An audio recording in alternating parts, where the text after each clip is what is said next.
Numa festa de família, o meu filho tentou impedir-me de ir para a sala de estar. Quando finalmente entrei, fiquei em choque. Vi uma jovem mulher abraçada ao meu marido com força, a mão dela a deslizar para o bolso dele. Ele disse: "Ah, qual é? Andei a fazer isto durante anos, bem debaixo do teu nariz." "Tu nem reparaste", o meu filho acrescentou. "Sim, mãe, toda a gente sabe. Ela é como a nossa segunda mãe." Saí da sala em silêncio para ir buscar uma coisa. Quando voltei, desencadeei a vingança mais brutal que eles jamais esperariam. O meu nome é Helena e quero contar-vos uma história. É a minha história. Durante muito tempo nem conseguia dizer estas palavras em voz alta, mas acho que está na hora. É sobre um casamento de 40 anos, uma família que construí do zero e como tudo ruiu da forma mais inacreditável. Antes de começar a minha história, adoraria saber de que cidade nos está a acompanhar.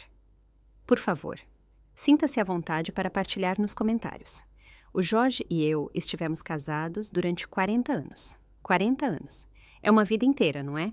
Criamos 2 filhos maravilhosos, a Bruna e o Carlos, e fomos abençoados com 2 netas, a Joyce e a Carol. Tínhamos a casa, o jardim cuidado, todo o sonho da classe média brasileira.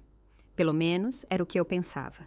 Depois de o Jorge se reformar do seu cargo de gestor e eu deixar o meu trabalho a tempo parcial na biblioteca, as nossas vidas deveriam abrandar, assentar naquele ritmo confortável da idade de ouro que se vê nas revistas. Mas a vida não é uma revista. Na última década, mais ou menos, tenho lutado contra uma artrite reumatoide severa. Alguns dias eram melhores que outros. Nos dias bons, conseguia cuidar do meu jardim, ir ao meu clube do livro e cozinhar a carne assada favorita do Jorge. Nos dias maus, só segurar uma caneca de café parecia agarrar um punhado de cacos de vidro. A dor era uma constante e indesejada convidada na nossa casa e, com o tempo, mudou a paisagem do nosso casamento. A intimidade física, que outrora partilhamos, tornara-se uma vítima da doença. Era uma tristeza silenciosa entre nós, algo que reconhecíamos, mas raramente falávamos. Eu pensava que tínhamos um entendimento, uma parceria que ia além disso. Pensei que ele, de todas as pessoas, compreendia a minha luta. O Jorge ainda estava saudável. Graças a Deus. Ele era um homem vibrante, cheio de energia. Jogava tênis 2 vezes por semana, tinha um jogo de pôquer fixo às sextas-feiras à noite com os amigos e estava sempre ocupado com algum projeto na garagem. Eu ficava feliz por ele. A sério, nunca quis que a minha condição o prendesse, mas, ultimamente, um novo tipo de distância tinha se instalado. Não eram apenas os passatempos separados. Era algo nos olhos dele. Ele parecia inquieto, impaciente. Os sinais eram pequenos no início, fáceis de ignorar. Ele começou a passar mais tempo no telemóvel, virando o ecrã sempre que eu entrava na sala. As noites de pôquer começaram a terminar cada vez mais tarde. Às vezes, ele chegava a casa a cheirar levemente a um perfume que não era o meu. Quando eu perguntava, ele apenas acenava com a mão em desdém. "Ah, é só a Sandra. Tu sabes como ela abraça toda a gente." E eu deixava passar. O que mais podia fazer? Questioná-lo parecia admitir que os alicerces do nosso casamento de 40 anos estavam a rachar. Era mais fácil fingir que não reparava. Numa terça-feira à tarde, estava a preparar-me para a minha reunião semanal do Clube do Livro. Era a minha única verdadeira saída social, uma pequena ilha de normalidade no meu mar de dor crônica. Estava ansiosa por discutir o último romance com as minhas amigas. Mesmo quando estava a pegar nas minhas chaves, o meu telemóvel vibrou. Era a Margarida, a anfitriã. "Helena, lamento imenso", disse ela com a voz rouca. "O meu neto apanhou uma gripe terrível. Vamos ter de cancelar hoje." Senti uma pontada de desilusão. "Ah, claro. Não te preocupes com nada. Espero que ele melhore depressa." Desligamos e eu fiquei no corredor silencioso, o silêncio da casa vazia a pressionar-me. O Jorge pensava que eu estaria fora pelo menos durante mais 3 horas. Uma pequena ideia surgiu na minha cabeça. Uma tarde agradável e tranquila. Talvez o surpreendesse. Podia ir buscar uns bifes ao talho, aquela picanha que ele adorava, e podíamos ter um bom jantar, só nós os 2. Parecia um bom plano, uma forma de diminuir aquela distância crescente. Senti uma pequena centelha de esperança enquanto voltava para o meu carro e seguia em direção à casa, completamente inconsciente de que estava a conduzir diretamente para os destroços da minha vida. A viagem para casa foi curta, apenas cerca de 10 minutos. Lembro-me de que o tempo estava lindo nesse dia. Uma daquelas tardes de outono perfeitas, com o ar agradável e as folhas a começar a mudar. Entrei na nossa garagem e reparei num carro desconhecido estacionado mais abaixo na rua. Era um pequeno desportivo vermelho descapotável, o tipo de carro que uma pessoa jovem conduziria. Não pensei muito nisso. Tínhamos vizinhos novos que se mudaram para algumas casas abaixo. Abri a porta da frente, chamando: "Jorge, querido, cheguei a casa mais cedo." Silêncio. Essa foi a primeira coisa que pareceu errada. Normalmente, a televisão estaria ligada na sala de estar, sintonizada em algum canal de desporto. Mas a casa estava quieta. O único som era o zumbido baixo do frigorífico. "Jorge", chamei novamente, um pouco mais alto desta vez. Atravessei a entrada e fui para a sala de estar, e foi então que vi. A cena está gravada na minha memória como uma fotografia. O Jorge estava de pé junto à lareira. Ele não estava sozinho. Uma jovem mulher estava com ele. Não devia ter mais de 30 anos, com longos cabelos loiros e um vestido justo. Ela estava de costas para mim, mas o rosto dele estava claro. Ele tinha as mãos na cintura dela e estava inclinado, prestes a beijá-la. Eles congelaram quando me ouviram. A mulher virou-se, os olhos arregalados com um vislumbre de pânico. O Jorge apenas olhou para mim. Não havia choque no rosto dele, nem culpa, apenas irritação, pura e adulterada irritação, como se eu fosse a culpada por ter feito algo errado ao simplesmente existir na minha própria casa. A minha mala escorregou dos meus dedos e bateu no chão com um baque surdo. Por um momento, ninguém falou. O silêncio era ensurdecedor. Olhei do Jorge para esta mulher, esta estranha na minha sala de estar, e de volta para o Jorge. A minha mente estava a lutar, a tentar perceber o que estava a ver. A mulher encontrou a voz primeiro. Eu devia ir, gaguejou ela, pegando numa pequena mala da poltrona. Sim, disse eu, a minha própria voz, um sussurro rouco que não reconheci. Devias. Ela passou por mim apressada, sem fazer contato visual, e atrapalhou-se com a porta da frente antes de sair a correr. Ouvi o motor daquele pequeno desportivo vermelho ganhar vida e depois desaparecer pela rua abaixo. E então éramos só nós os dois. Virei-me para encarar o meu marido de 40 anos. O meu coração martelava contra as minhas costelas com tanta força que pensei que poderia atravessá-las. Jorge, comecei, a minha voz a tremer. Quem era aquela? Ele suspirou, um som pesado, sofrido, e passou a mão pelo cabelo. Ele nem sequer olhava para mim. Caminhou até o carrinho de bar e serviu-se de um copo de uísque. O nome dela é Sandra, disse ele, ainda de costas para mim. Sandra, repeti o nome. Parecia estrangeiro e feio na minha boca. E o que estava a Sandra a fazer aqui, Jorge? Na nossa casa? Ele finalmente virou-se, rodando o líquido âmbar no seu copo. O olhar no rosto dele era um que eu nunca tinha visto. Era frio, desafiador. Qual é, Helena? Não te faças de sonsa. Tu sabes o que ela estava a fazer aqui. O puro atrevimento daquilo tirou-me o fôlego. Eu sei, engasguei-me. Eu não sei de nada. Chego a casa e encontro-te com outra mulher e tu esperas que eu... O quê? Compreenda? Talvez devesses, ele retorquiu, a voz a subir. Talvez devesses tentar compreender como é para mim. Achas que é fácil viver assim? Somos colegas de casa, Helena. Não somos marido e mulher há anos. Cada palavra era um golpe físico. Ele estava a usar a minha doença, a dor que eu suportava todos os dias, como desculpa, como justificação para me trair, para trazer outra mulher para o santuário da nossa casa, a casa onde eu tinha deitado a minha vida. Então, esta é a solução. Chorei, lágrimas agora a escorrer pelo meu rosto. Em vez de falares comigo, em vez de seres o meu parceiro, vais lá fora e encontras ela. Ela faz-me sentir vivo, Helena, ele gritou. Ela é divertida. Ela não está cansada o tempo todo. Ela não se queixa das suas dores e mazelas. A crueldade daquilo era de cortar a respiração. Senti um súbito acesso de raiva quente que queimou as lágrimas. Sai, eu sussurrei. O quê? Eu disse. Sai, repeti, a minha voz agora perigosamente calma. Não te quero nesta casa esta noite. Vai ficar com um amigo, vai ficar com a Sandra. Não me interessa. Simplesmente desaparece da minha frente. Ele olhou para mim por um longo momento, o maxilar tenso. Acho que ele esperava que eu me desfizesse, que implorasse. Ele não esperava isto.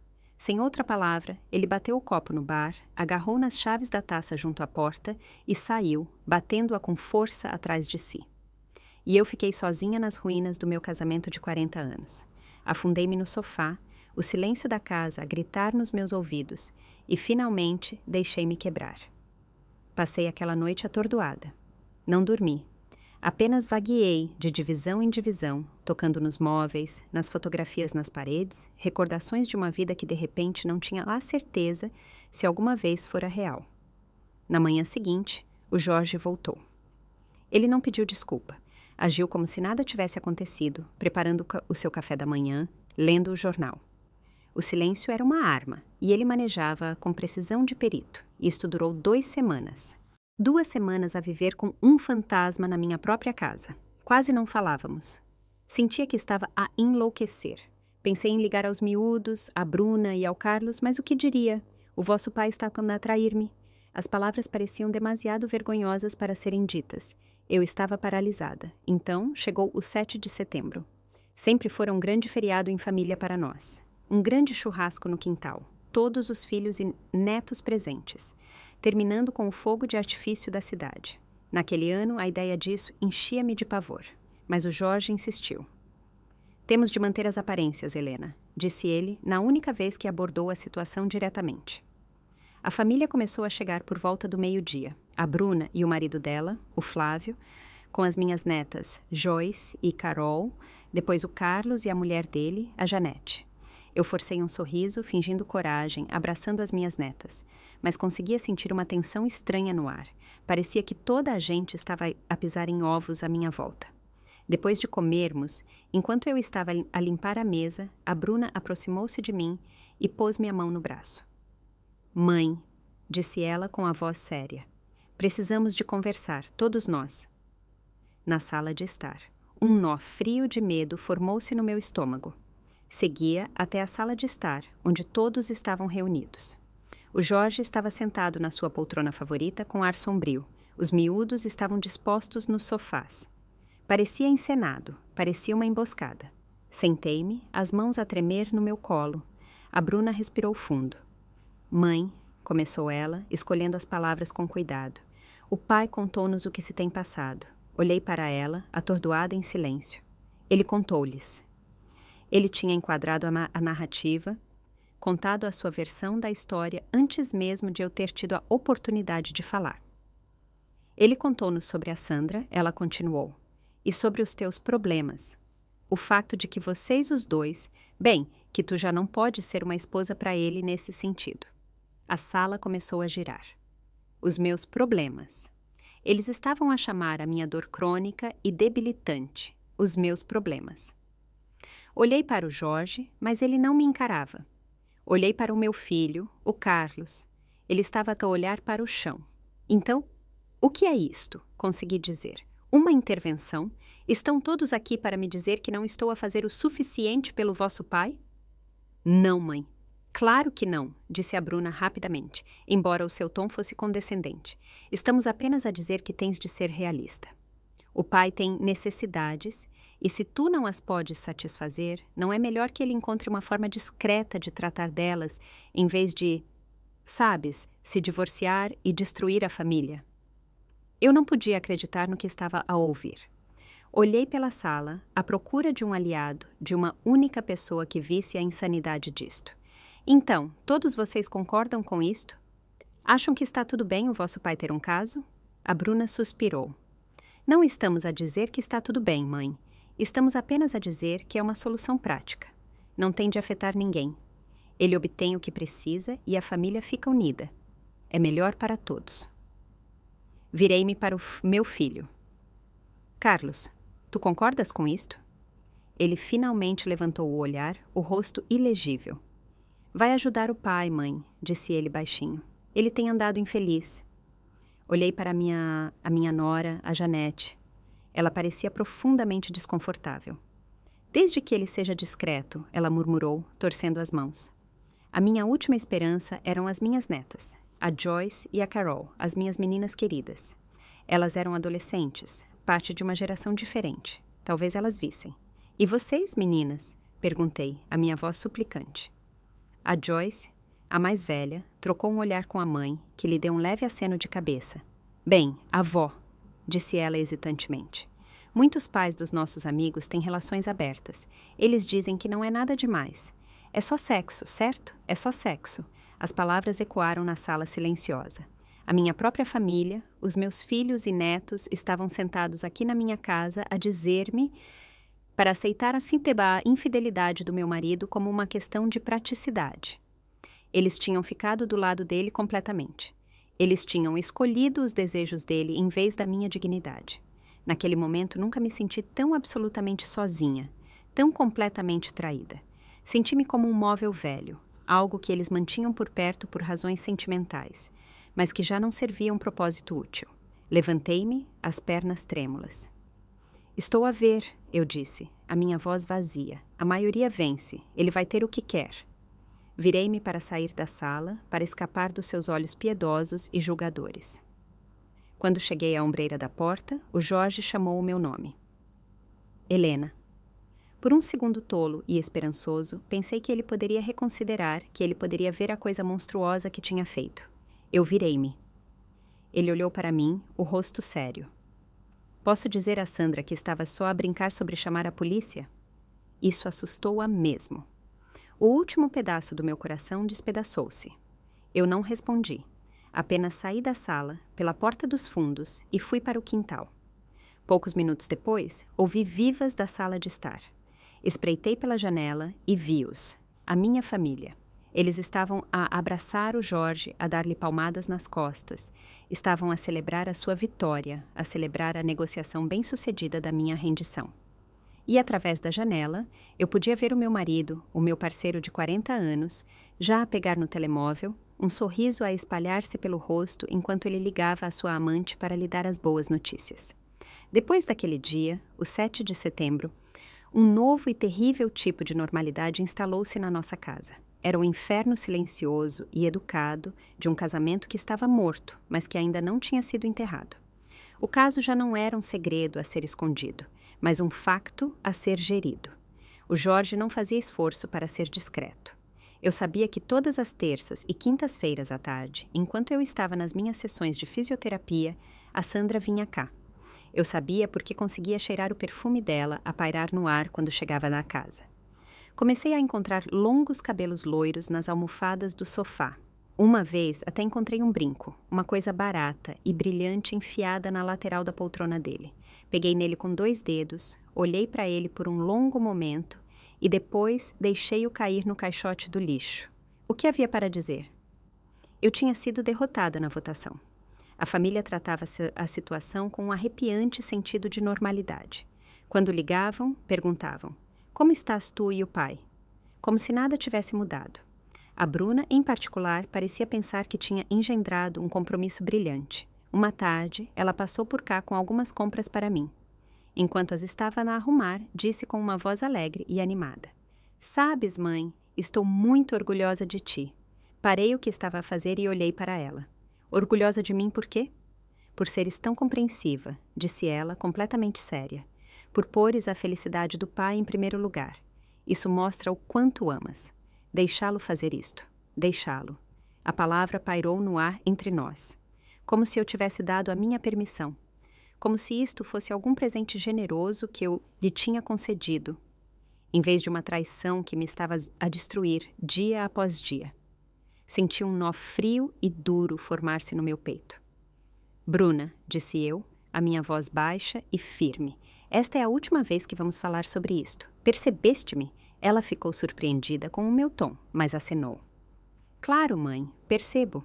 É difícil esquecer se as pessoas continuam a trazer o assunto à tona. Ela não fazia ideia. Ela pensava que o meu problema era uma questão de esquecimento, não uma ferida que estava a infectar no coração da nossa família.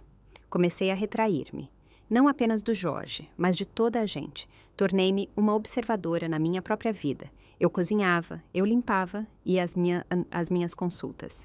Construí um muro à minha volta, tijolo por tijolo doloroso. Aos fins de semana, o Jorge estava em casa. Jantávamos juntos, falando sobre coisas sem sentido, o tempo, as notícias, o que os netos andavam a fazer. Ele tentava ser afetuoso às vezes. Uma mão no meu ombro, um elogio à refeição. Era tudo uma performance, uma forma de ele acalmar a sua própria consciência. Eu raramente retribuía. A fonte de afeto que eu outrora tive por ele tinha secado. Para aguentar, comecei a passar dias inteiros fora de casa, especialmente aos sábados. Disse ao Jorge que me tinha inscrito numa nova aula de arte ou que estava a fazer voluntariado no hospital. Na realidade, eu apenas conduzia. Conduzia durante horas sem destino em mente. Encontrava um restaurante sossegado numa pequena cidade que nunca tinha visto e sentava-me durante horas com uma chávena de café, apenas a observar as pessoas a viver as suas vidas normais. Ia ao cinema e via filmes seguidos, perdendo-me nas histórias de outras pessoas porque a minha própria se tinha tornado insuportável. Estas longas ausências não pareciam incomodar o Jorge. Na verdade, ele parecia preferir. Dava-lhe uma casa vazia, uma agenda livre. Eu sabia o que estava a acontecer enquanto eu estava fora. A casa era dele, a cama era dele, e a Sandra estava com ele. O pensamento era uma dor constante e surda. Mas algo estranho começou a se acontecer durante essas longas e solitárias viagens de carro. A dor lentamente começou a transformar-se em outra coisa. Algo mais frio, mais afiado. Era a resolução. Percebi que todos eles me viam como uma velha fraca e frágil, que não tinha escolha a não ser aceitar o seu destino. Eles pensavam que o meu silêncio era rendição. Estavam errados. O meu silêncio era eu a planear. O meu silêncio era eu a aguardar o momento certo. O meu silêncio era eu a preparar-me para a guerra. Os meses arrastaram-se. As cores vibrantes do outono deram lugar ao frio cinzento do inverno. A nossa casa, outrora cheia do calor de uma longa vida partilhada, agora parecia um museu frio e vazio. O Jorge e eu éramos estranhos educados, coexistindo num espaço que já não parecia um lar. Ele continuou seu arranjo com a Sandra e eu continuei as minhas escapadelas de fim de semana, fortalecendo os muros à volta do meu coração. Depois chegou o Natal. O feriado que eu outrora adorava, um dia de gratidão e família, agora parecia uma ameaça iminente. Continuei com os preparativos, encomendando um peru, planeando o menu, filo pelos netos, dizia a mim mesma. Poucos dias antes do feriado, a Bruna ligou. Olá, mãe, disse ela, a voz excessivamente animada. Só a confirmar o plano para quinta-feira. Estaremos aí por volta da 1h. Ouve, o pai teve uma ótima ideia. Ele quer convidar uma pessoa. Congelei, o telefone a aparecer frio contra a minha orelha. Uma convidada? Perguntei, já sabendo a resposta. Quem? Houve uma ligeira hesitação. Bem, é a Sandra, disse ela, a tentar soar casual. O pai diz que ela não tem família na cidade e ele não queria que ela ficasse sozinha no Natal. Fiquei sem palavras. O absoluto e inacreditável desplante de trazer a amante dele, a mulher que foi uma bola de demolição no nosso casamento, para uma minha mesa num feriado de família. Não era apenas um insulto. Era uma declaração. Era eles a dizerem que a Sandra não era mais apenas um segredinho sujo. Ela estava a ser promovida, estava a tornar-se parte da família. Não, disse eu, a minha voz perigosamente baixa. Mãe, não sejas assim, começou a Bruna, o seu tom a mudar para um de exasperação. É só um jantar, é a coisa cristã a fazer. Eu disse-te que não estaria na mesma sala que essa mulher. Bruna, disse eu, a minha voz a tremer com uma raiva que mal conseguia conter. Não a terei na minha casa, sentada à minha mesa, a comer a comida que eu cozinhei. Isso não vai acontecer. Esta casa também é do pai, mãe. Ela respondeu. Ele tem o direito de convidar quem ele quiser. Espero que te comportes. Comportar-me. Como uma criança malcriada a ser repreendida. Depois de desligar, entrei na sala de estar onde o Jorge estava a ver TV. Tu convidaste-a, disse eu. Não era uma pergunta. Ele nem sequer se virou para olhar para mim. É só um jantar, Helena. Cresce. Foi isso. Foi o momento em que algo dentro de mim finalmente, irrevogavelmente quebrou. Eu não gritei. Eu não chorei. Apenas me virei e saí.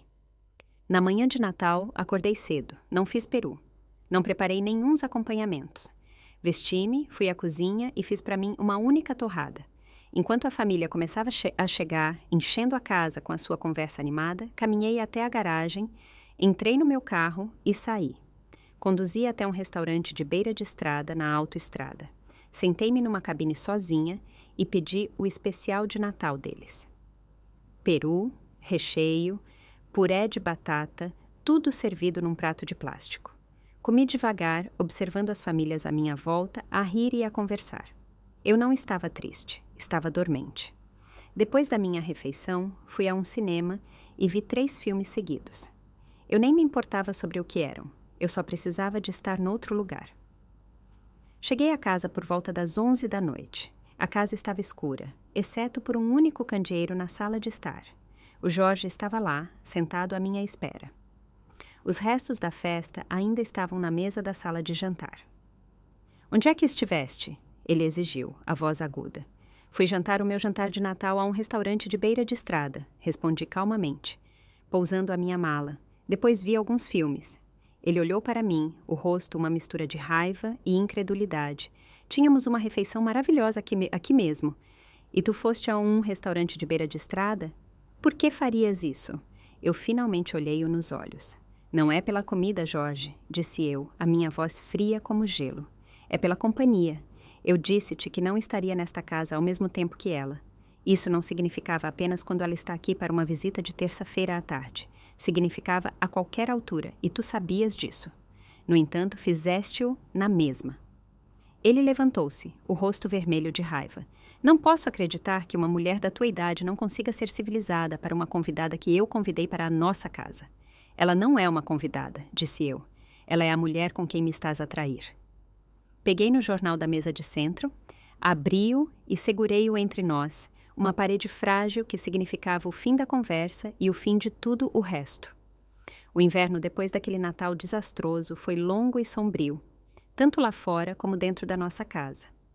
A polidez entre o Jorge e eu desgastou-se, substituída por um silêncio quebradiço. Éramos 2 navios a passar na noite, a viver no mesmo espaço, mas em mundos inteiramente diferentes. Ele tinha a vida dele, que eu agora sabia que incluía não apenas tardes de terça e quinta-feira, mas jantares e passeios com a Sandra. A minha vida consistia nas minhas consultas, nas minhas viagens de carro solitárias e no meu planeamento secreto. A minha advogada, uma mulher perspicaz chamada Doutora Albuquerque, tinha sido muito clara. "Helena", ela disse, "temos de ser meticulosas. Documentamos tudo. Movemo-nos devagar e em silêncio." Então, eu fiz isso. Comecei a reunir extratos bancários, escrituras e relatórios de carteiras de investimento. O Jorge sempre tinha tratado das finanças, mas eu aprendia rápido. Passei horas na biblioteca a aprender sobre divisão de ativos e lei do divórcio. A bibliotecária calada estava a tornar-se uma estratega financeira. A primavera chegou e, com ela, o Dia das Mães. Durante anos, tivemos uma tradição familiar.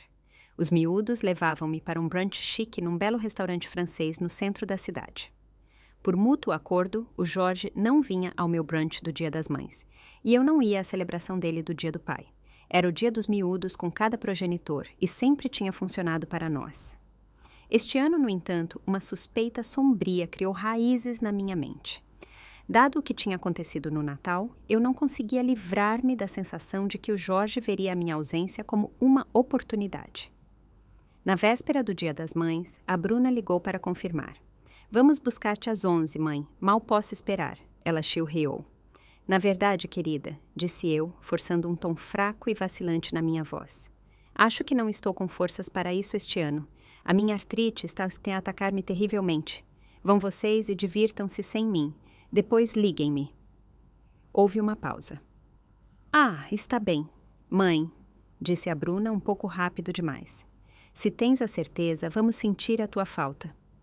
Eu sabia que ela estava a mentir. A minha ausência não era uma desilusão. Era uma conveniência.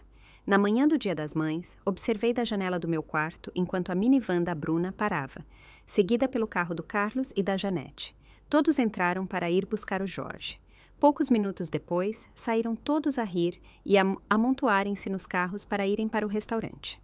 Esperei 20 minutos. Depois, entrei no meu próprio carro. Não me arranjei. Vesti apenas umas calças simples e uma blusa. Conduzi até o restaurante francês. Não planeava entrar. Só precisava de saber. Estacionei do outro lado da rua, onde tinha uma visão clara da entrada e do parque de estacionamento. Observei enquanto a minha família chegava. Vi o meu filho Carlos abrir a porta para a minha filha Bruna. Vi o meu marido Jorge a rir, a parecer mais feliz do que eu o via há anos. E então outro carro entrou no parque. Um pequeno desportivo vermelho descapotável. Fiquei sem fôlego. A Sandra saiu do carro. Ela usava um bonito vestido floral, caminhou até a minha família e a minha filha Bruna deu-lhe um abraço caloroso e acolhedor. O meu genro Flávio sorriu e acenou para ela. O meu marido Jorge pôs o braço à volta da cintura dela e beijou-a na bochecha. E então, todos juntos, a minha família inteira com a amante do meu marido, entraram no restaurante para celebrar o Dia das Mães sem mim. Sentei-me no meu carro, as mãos a agarrar o volante com tanta força que os meus nós dos dedos estavam brancos. A dor nas minhas articulações não era nada comparada com a dor no meu coração, mas esta dor era diferente. Não era a dor visceral que senti quando descobri o caso pela primeira vez. Não era o desespero humilhado que senti durante a intervenção familiar. Era uma raiva fria e clarificadora. Esta era a traição final. Eram eles, todos eles, a apagarem-me. Não me tinham apenas substituído na cama do meu marido. Estavam a substituir-me à mesa da família. Qualquer réstia de dúvida, qualquer pensamento de que talvez isto pudesse ser consertado, de que a minha família pudesse ser salva, desvaneceu-se naquele momento. Tinha acabado. Tudo. Eu não chorei. Simplesmente engatei a marcha e arranquei.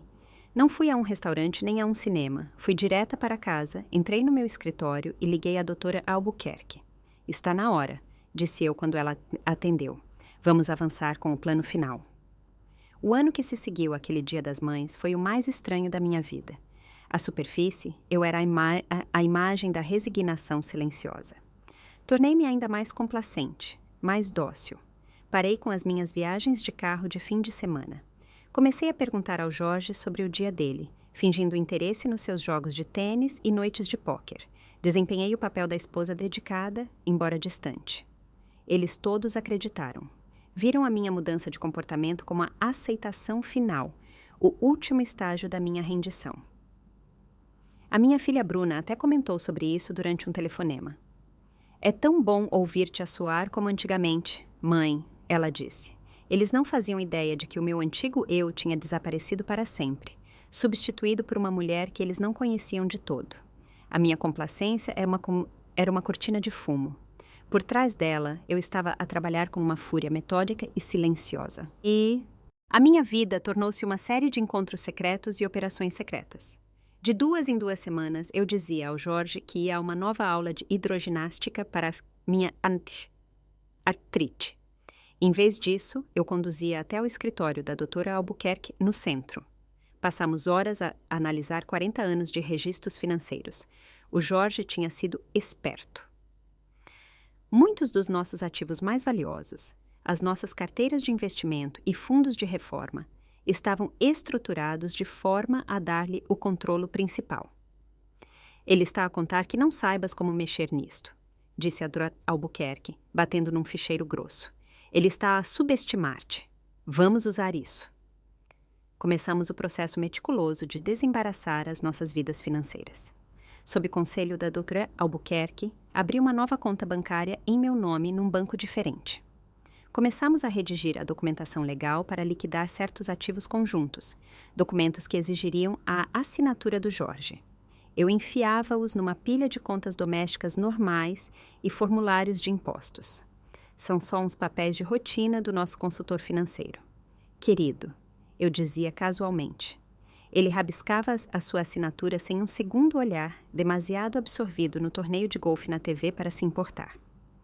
Cada assinatura era uma pequena vitória, mais um tijolo na fundação da minha nova vida. Durante este tempo, também fiz algo por mim. Reconectei-me com um velho amigo. O nome dele era Arthur. Tínhamos trabalhado juntos anos atrás, antes de eu me reformar da biblioteca. Ele era o bibliotecário-chefe, um homem gentil e amável, com um humor rápido e um profundo amor pela literatura. A esposa dele tinha falecido de cancro alguns anos antes, e eu sabia que ele se tinha sentido sozinho. Encontrei o número dele e liguei-lhe por impulso. A princípio, só para ouvir uma voz amigável. Começamos a encontrar-nos para tomar café. Era inocente. Falávamos sobre livros, sobre os nossos antigos colegas, sobre os nossos filhos. Pela primeira vez em anos, senti-me vista. Eu não era uma esposa doente ou um problema a ser gerido. Eu era apenas a Helena. O Arthur ouvia. Quando finalmente ganhei coragem para lhe contar o que estava a acontecer no meu casamento, ele não ofereceu banalidades ou julgamentos. Ele apenas ouviu, os olhos cheios de uma tristeza profunda e compassiva. Ele segurou a minha mão sobre a mesa, o seu toque gentil, e disse: "Tu mereces muito melhor." A nossa amizade aprofundou-se. Ele tornou-se o meu confidente, a minha única fonte de sanidade no mundo que enlouqueceu. Ele era o único que sabia do meu plano. Ele não o questionou. Ele apoiou-o. Ele viu a minha força quando todos os outros viam apenas a minha fraqueza. À medida que os meses passavam, o meu plano tomava a sua forma final. Eu tinha uma nova conta bancária com uma soma substancial de dinheiro nela. Eu tinha uma advogada que estava pronta para apresentar os papéis do divórcio a qualquer momento. E eu tinha um amigo no Arthur que me oferecia não um romance, mas algo muito mais valioso. Uma visão de um futuro onde eu não estava sozinha. Um futuro onde eu era respeitada. Marquei a data no meu calendário, o 7 de setembro. Exatamente um ano desde que a minha família se sentou comigo e me sentenciou a uma vida de humilhação. Este ano não seria o dia de celebração deles. Seria o meu dia da independência. A manhã do 7 de setembro amanheceu clara e límpida. O ar já estava denso com o cheiro de relva cortada e o estalo distante dos primeiros foguetes. O nosso quintal encheu-se lentamente com o mesmo elenco de personagens do ano anterior. A Bruna e o Flávio, o Carlos e a Janete, os netos. O grelhador estava aceso, hambúrgueres e salsichas a chiar. A conversa era leve, cheia de risos. Era um quadro perfeito de uma família feliz brasileira. Uma mentira perfeita. Eu desempenhei o meu papel na perfeição. Misturei-me, sorri, elogiei a salada de batata da Bruna. Mas este ano fiz questão de exagerar. Gemia cada vez que me levantava.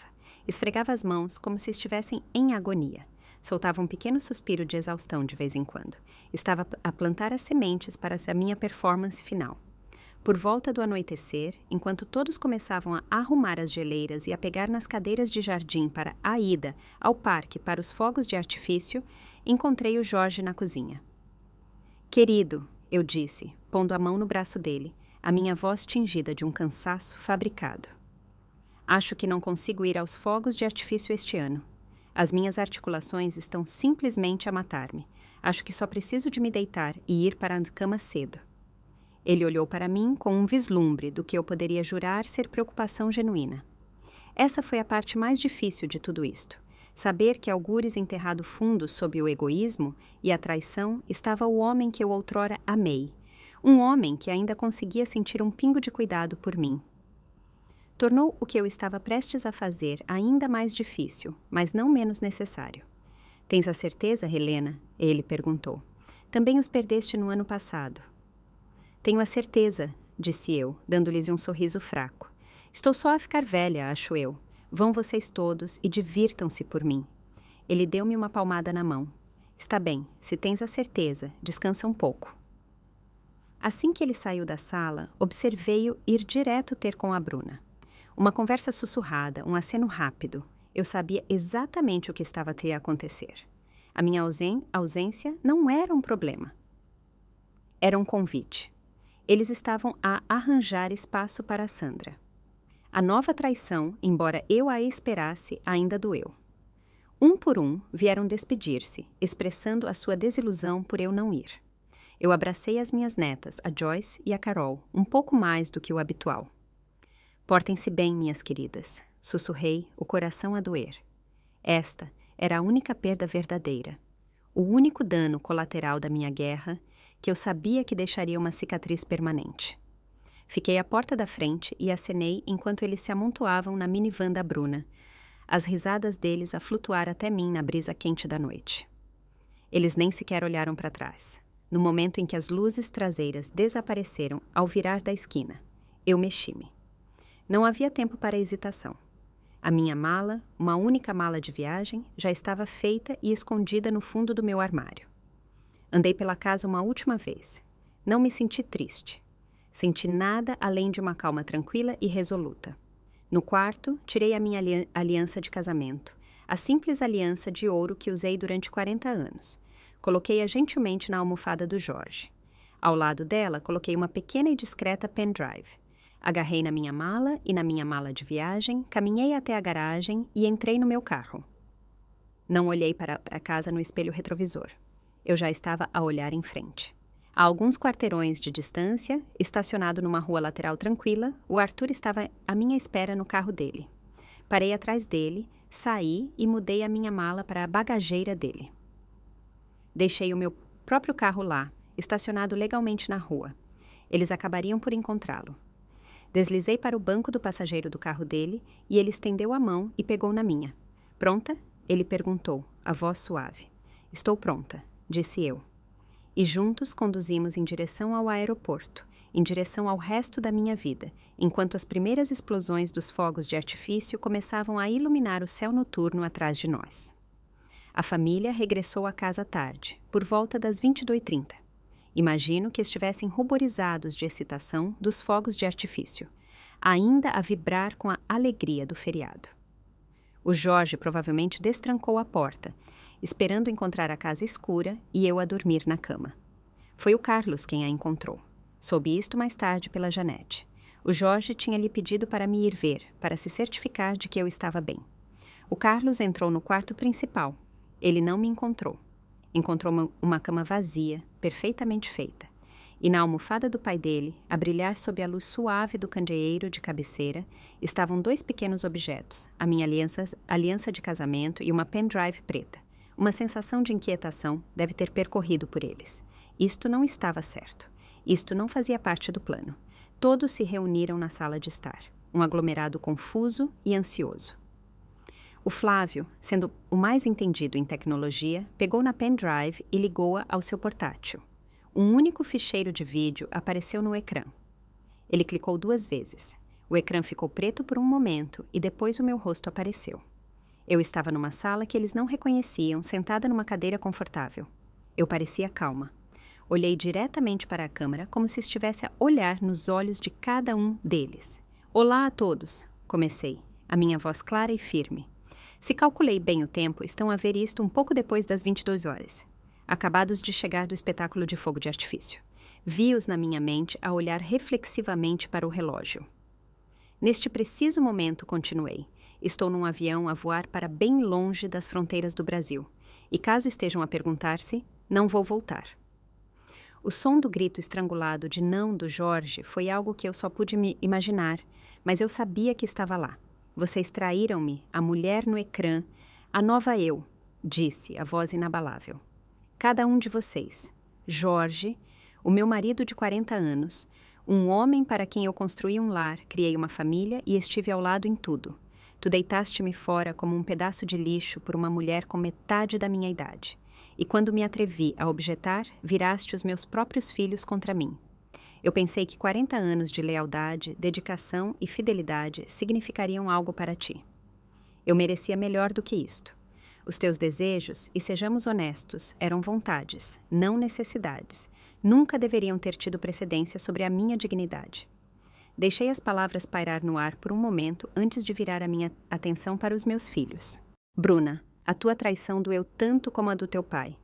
Tu eras sempre a menina da mamã. Fazíamos tudo juntas. E saber que tu não só apoiaste o teu pai a trair-me, como o encorajaste ativamente, que nos ensinaste, a ele e a mim, a como aceitar isso partiu-me o coração de uma forma que as ações dele nunca conseguiriam.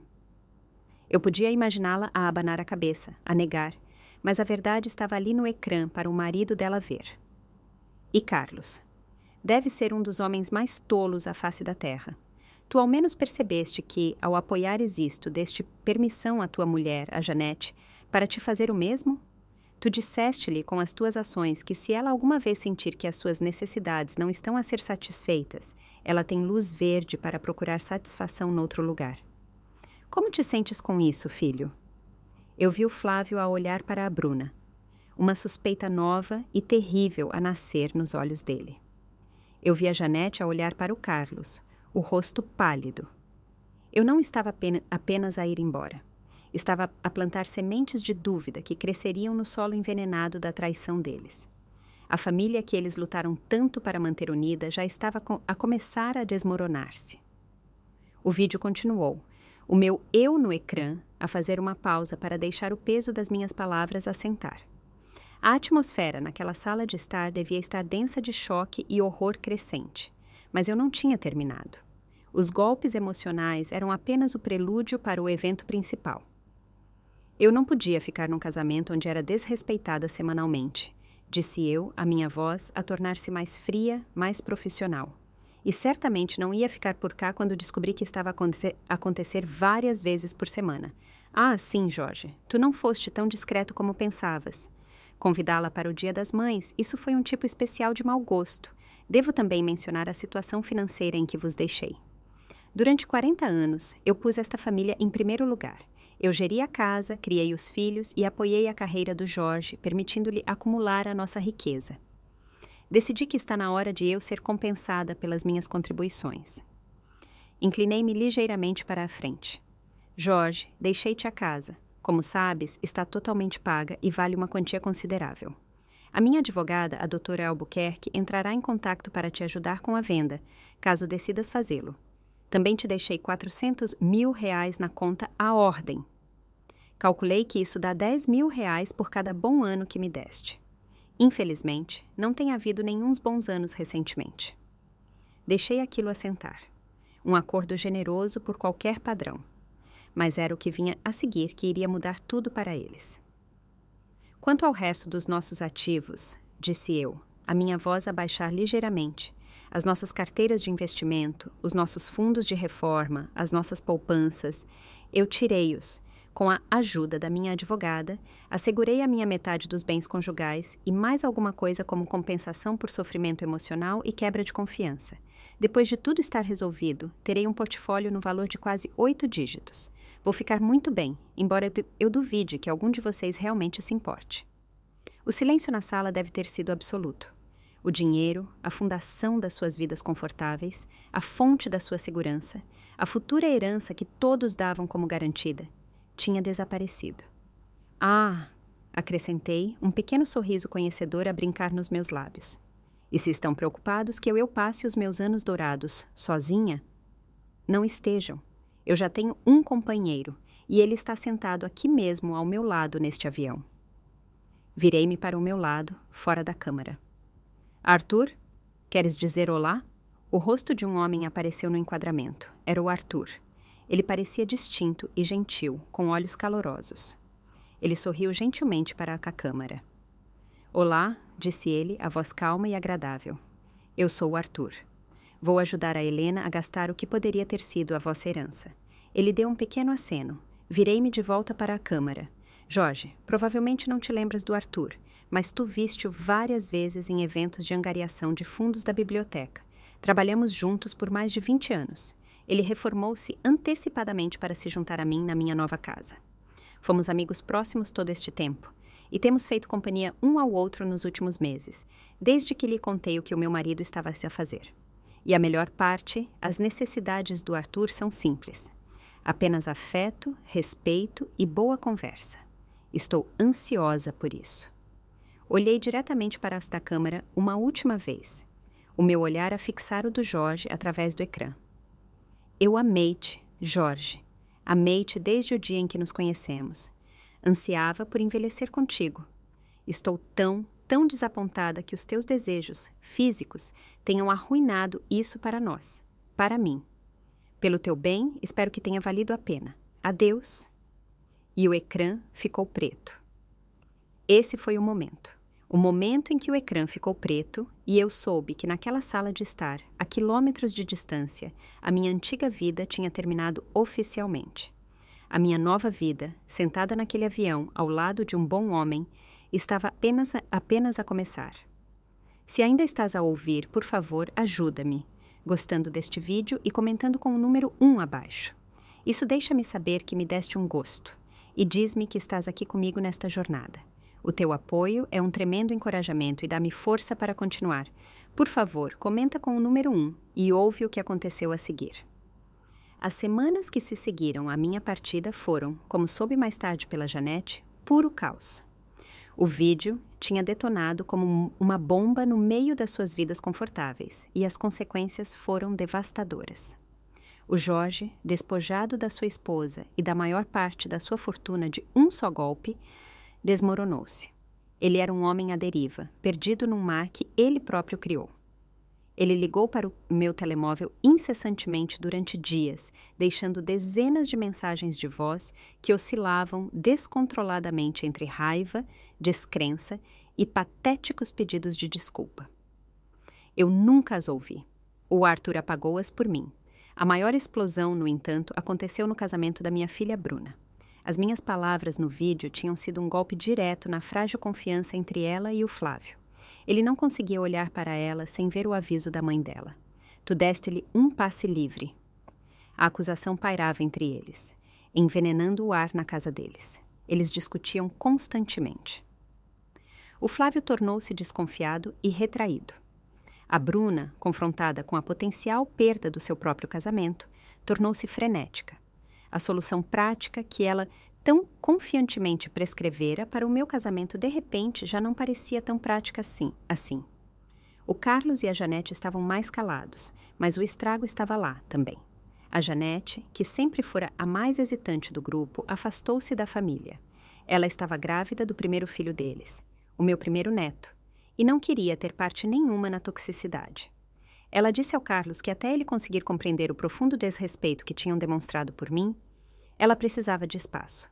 Estavam todos fraturados, pedaços partidos de uma família que outrora fora inteira. Eles tinham sacrificado a minha dignidade no altar dos desejos do Jorge, e agora estavam a pagar o preço. Cerca de 3 semanas depois de eu ter partido, decidi fazer um telefonema. Não liguei a Bruna nem ao Carlos, liguei a Janete. Eu sabia que ela era a única que poderia ter alguma consciência restante. Ela atendeu ao primeiro toque, a voz cautelosa. Olá, Janete. É a Helena, disse eu baixinho. Houve uma inspiração súbita do outro lado. Oh, Helena, oh, meu Deus, como estás? Onde estás? Estou bem, querida. Estou segura e estou bem, mas não te posso dizer onde estou agora mesmo. Como estás tu? Eu estou bem, disse ela, a voz vacilante. Quer dizer, o Jorge não está bem. E a Bruna e o Flávio estão com problemas sérios. Ela fez uma pausa. Helena, tenho de te dizer, lamento imenso. Eu sabia que estava errado desde o início. Eu devia ter falado. Eu era nova na família. Tive medo. Não é desculpa, mas lamento muito, muito. Eu sei, Janete, disse eu, e era verdade. Eu consegui ver nos teus olhos naquele dia. Estás perdoada. Ela começou a chorar baixinho. Obrigada. Isso significa tanto. Especialmente porque eu quero ambas as avós na vida do meu bebê. Estou grávida, Helena. A notícia foi um raio de sol a atravessar as nuvens da tempestade. Um bebê, um novo começo. Oh, querida, eu disse, a minha própria voz embargada pela emoção. Isso é uma notícia maravilhosa. Parabéns. Conversamos por mais algum tempo. Ela contou-me mais sobre as consequências, sobre as discussões e as lágrimas. Antes de desligarmos, fiz um pedido. Janete, disse eu, acho que estou pronta para falar com eles. Com todos eles. Podes organizar um telefonema para amanhã à noite, mas com uma condição. A Sandra não pode estar presente. Claro, Helena, disse ela sem hesitação. Eles estarão lá. Na noite seguinte, eu sentei-me com o Arthur na sala de estar da nossa nova casa, uma casa pequena e bonita com vista para o mar. O telefone estava em altifalante. A chamada ligou para a sala de estar onde a minha antiga família estava reunida. Olá, mãe. Está toda a gente aqui. A voz da Janete chegou um pouco trêmula. Obrigada, Janete, disse eu calmamente. Só para que saibam, o Arthur está comigo. Eu quero que isto seja uma conversa educada, não uma discussão. Todos concordam? Um coro de concordâncias murmuradas chegou pelo altifalante. Bom, comecei. Quis esperar até que algum tempo tivesse passado antes de falarmos. Parei, depois dirigi-me ao meu filho. Carlos, parabéns pelo bebê. É a sério. Obrigado, mãe, ele disse, a voz submissa. Vou tentar ser o tipo de pai que me ensinaste a ser. A melhor coisa que podes fazer pelos teus filhos é amar a mãe deles, disse eu gentilmente. Lembra-te disso. Depois foi a vez do Jorge. Helena querida, por favor, ele começou, a voz a falhar. Por favor, volta. Nós podemos consertar isto. Eu termino tudo com a Sandra. Eu juro, se ao menos me tivesses dito que ias mesmo embora. Eu disse-te, Jorge. Interrompi, a minha voz firme, mas não rude. Eu disse-te que não aceitaria isto. Mas tu não ouviste. Tu escolheste o teu caso em vez do nosso casamento. Tu convidaste-a para a nossa família. Não há como consertar isto. A partir do momento em que a escolheste a ela em vez de mim, o nosso casamento acabou. Lamento muito, mas está feito. Eu podia ouvi-lo começar a soluçar, um som partido e desamparado. E o teu compromisso comigo? Ele engasgou-se. Tu fizeste esse compromisso primeiro. Sim, fiz, respondi, e ainda o estaria a honrar se tu não tivesses quebrado o teu. Quando fizeste isso, libertaste-me do meu compromisso e deste-me a oportunidade de fazer um novo, o que eu fiz com o Arthur.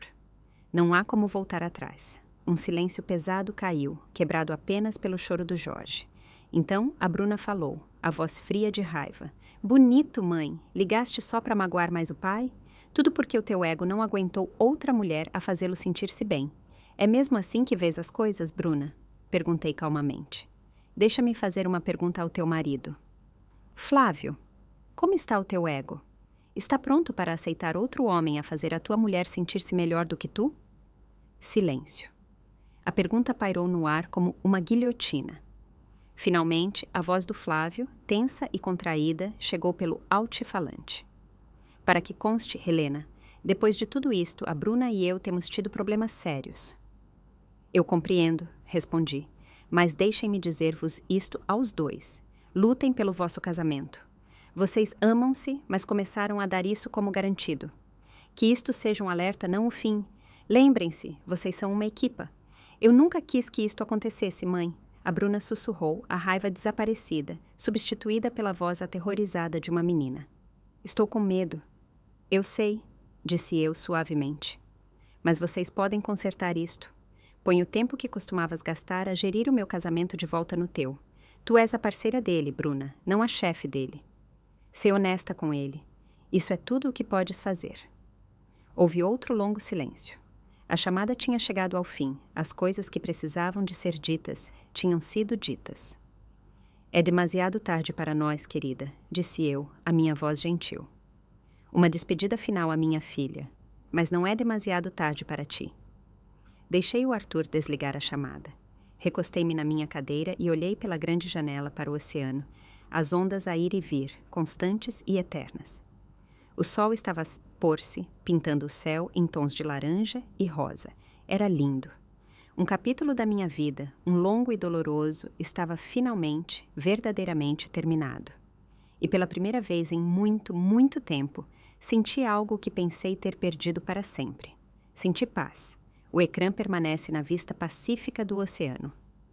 A voz da narradora regressa, suave e reflexiva. Obrigada. Obrigada por ouvirem a minha história. Não foi fácil contá-la, mas era importante. Se alguma vez passaram por algo semelhante, ou se a minha jornada vos tocou de alguma forma, por favor, partilhem os vossos pensamentos nos comentários abaixo. Ler as vossas histórias e saber que não estou sozinha significa o mundo para mim. Por favor, cuidem-se e saibam que, por mais escuro que fique, há sempre um novo nascer do sol à espera. Adeus por agora.